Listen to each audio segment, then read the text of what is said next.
Welcome back. I've been putting together a turntable for my layout, and every turntable needs a roundhouse. I actually went out and got two of the Faller roundhouses. I wanted a 4-stall, and these only come, they're 2-stall 15 degrees, so I bought two of them. And I noticed that there was no real quick, easy way to kind of marry them together. I guess you're supposed to just put them side by side and the roof lines will blend in and that. I didn't want to do that. I wanted the center section, and you'll see with that in the video. I actually sent them an email. Asked them if I could have these parts that I needed. There was 3 of them. And 2 weeks later, here a box showed up on my porch with the parts I wanted. Couldn't believe it. Very, very, just outstanding. If you have any missing parts or anything like that, they'll or damaged parts, they'll take care of it. So, going to go through and just kind of show you what I did, a couple different things than what the instructions, and I've got a little video on lots of pictures, not very much verbiage. So, plan well, and I'll show you how I kind of put this together. I've been working on sorting the parts out and picking out what I need to paint, what colors, before I actually start doing some assembly. See, I've got 2 kits, and I've kind of kept them separated. One kit's over here, and the other kit's over here. So I'm trying to put the parts all together, do all the painting of one color at a time, and get that done. Read word of advice, read the instructions. Well, I won't say read. There's not too much to read. Most of it's pictures. And trying to get the correct assembly line, I say, right, here's all the verbiage. It's one paragraph to kind of do some of this work. And I started, I couldn't wait. I had to give a little try here. So I was putting this section together, and I actually forgot to put these windows in. Their instructions, I either didn't see it or I got in a hurry, but I was able to slip these dividers down in the back side, so it didn't cause me any problems. But go through it, look at the pictures extra well, and then kind of assemble from there. The roundhouse floor, trying to put together a 4-stall, they give you everything to do a 2-stall and another one for another 2-stall. They don't give you anything for in the middle. So I didn't quite like this gap in here to begin with, so I went and got some styrene, and that styrene is 1/4 inch wide by 80 thousandths, and that fits very, very nicely down in here flush with the floor. So I'm actually gluing these pieces together to make a 4-stall, putting them all together. In the kit, they give you these little pieces here,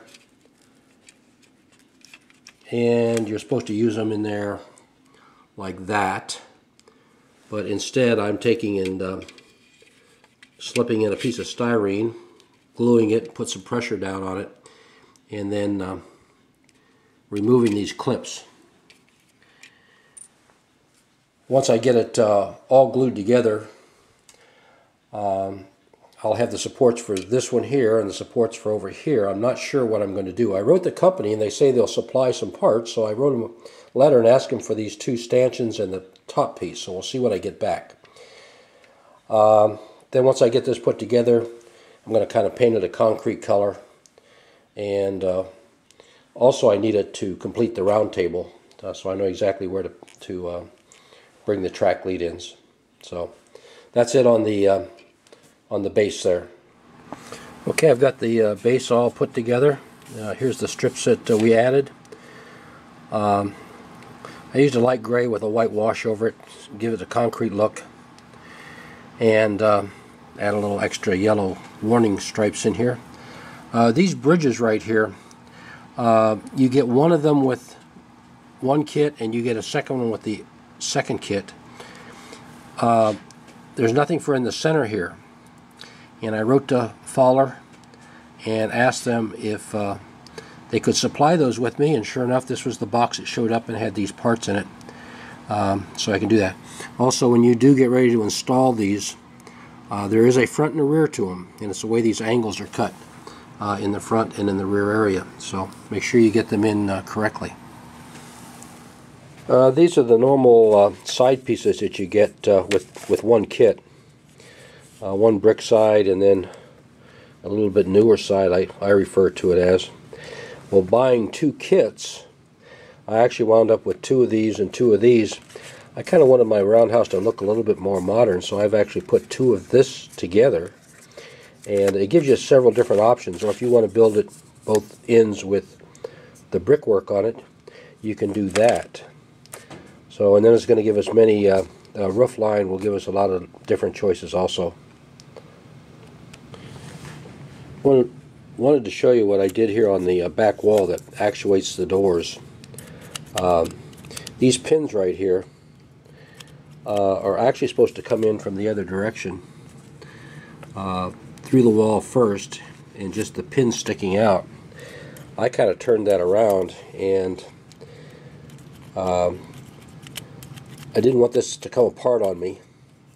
And these springs in here are very, very fragile. You pick one up with your fingers and it'll pop right out of your hand, and then you're looking for it for about a half an hour. And they only give you enough to do the kit, so I turned mine around, and we'll see how that functions once I get the walls up, and we'll give it a test. Okay, I've got all my parts rounded up here, side walls, front, and I'm going to get ready to assemble this. I'm going to use some super glue to do it. I don't want to hold these parts too long in one position. The glue I normally use takes 5 minutes or so to really kind of fuse the parts together. So we'll start getting this assembled. I started by putting the back wall on. When you get ready to add the second one, kind of check and make sure everything fits before you start gluing. I tried using super glue, but that just didn't work. I went back to the Faller's plastic glue. Putting the side piece on, and we're going to add a front one here in just a second, but couldn't hold it. Keep everything squeezed together, so I finally went to the clamp. Here we added a couple of more of the front stall, front faces. The I-beam in there is just in there to kind of give me the right distance, make sure I was just holding it correctly. Finished the front entrance, adding another back section to it. And they really went together. Very easy. Had a little problem with one of the back walls, but had to trim just a little bit of plastic off it. Put the final last side on there, and everything fit well. Putting the center supports in there, and here we have the last one going in. So now I just have to get the doors on and the spring wires. Okay, got the Roundhouse put together and set on the layout. We'll work on the roof next. May just leave it off. But quick note, they do have some nice, couple of nice mounting holes around here. And the problem is that this post right up here is in the way. It serves no purpose that I find now, and I would recommend you go in there and cut those off if you're going to run a screw or two, a couple of these holes in the back. The front, you have plenty of room to get a screw in there. Number 4, 1/2 inch, or even 3/8 of an inch, just something there to kind of hold it in place. The other one that I'm having a little bit of problem with, the edges here are very, very close, and a couple of my trains, as they go, locomotives go back up in there, they actually kind of touch the edge there, and it'll slow them down or even stop them. So I may have to go in and do a little cleanup on a couple of the stalls, but overall works out real well. and very pleased with how it turned out. Okay, started working on the roof, and many different configurations that you can do with this roof. So kind of lay your parts out. Now in here, when you actually start gluing the pieces together, you'll find that the back section of the roof has got one type of curvature to it, and the front portion has got a slightly different curvature. And they do that with these shims.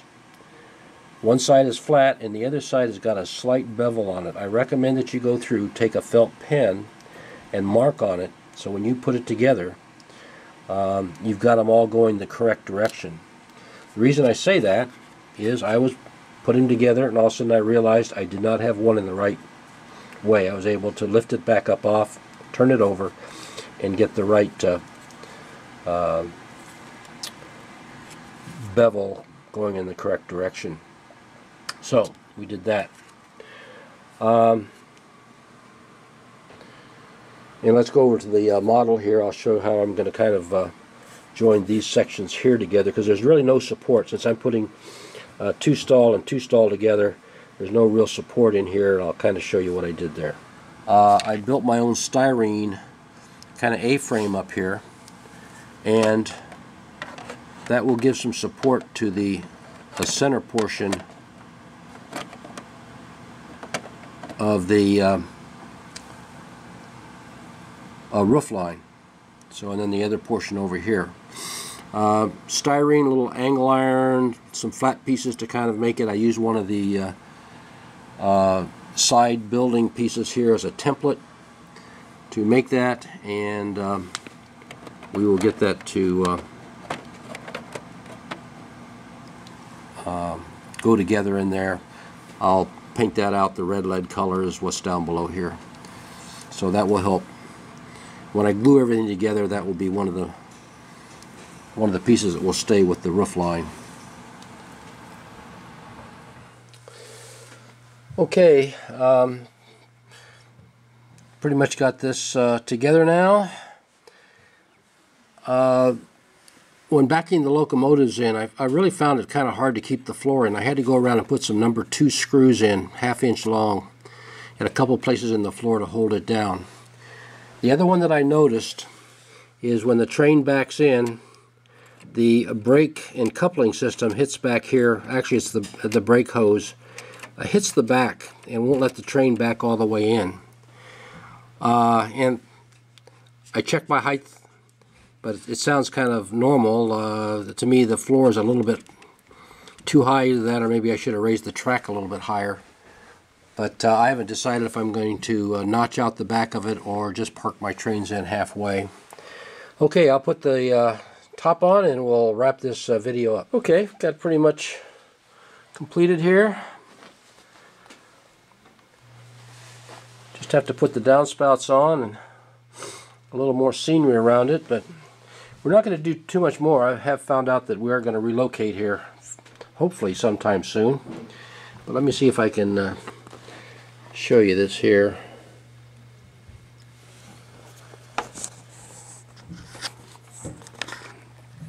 The lighting in there. I may wait till this evening and do one more shot of this. But I don't like to run the wiring up just for lighting, so we actually accomplished that with a Repeato N-scale passenger car lighting kit, battery operated with a magnetic reed switch in it. Get the lights to come on.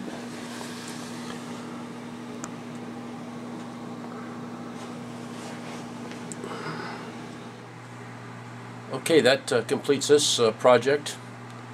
Overall, the Fowler Roundhouse is very, very nice, put together. The company worked with me well. A couple little things, like I say, watch out for the floor.